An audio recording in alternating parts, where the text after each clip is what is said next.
Hi friends, ఈరోజు అయితే మేము మా ఇంట్లో ఎగ్ పఫ్ తయారు చేసుకుంటున్నాం. ముందుగా అయితే ఉల్లిగడ్డ కోసుకుంటున్నాం. చపాతీలు అయితే చేస్తున్నా, పల్చగా చేయాలి.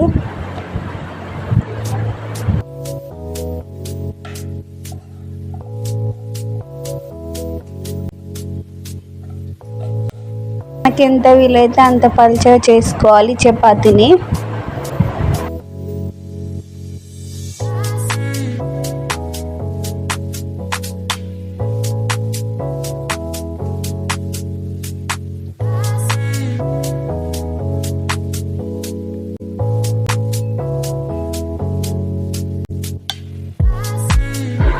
పొడి పిండి అయితే అప్లై చేసిన. ఇంకో చపాతీ అయితే దానిపైన వేసుకుంటున్నా. మళ్ళీ ఆయిల్ పెట్టి పొడి పిండిని కలుపుకుంటున్నా. అలానే అన్ని చపాతీలు చేసుకోవాలి. అలా వేసుకున్న చపాతీలను ఒక పెద్ద చపాతీ లాగా చేసుకోవాలి. పొడి పిండిని చాలా కట్ చేస్తున్నా.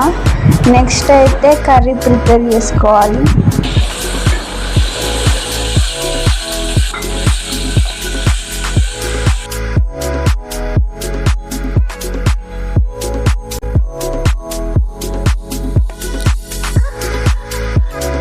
కర్రీ అయితే రెడీ అయింది.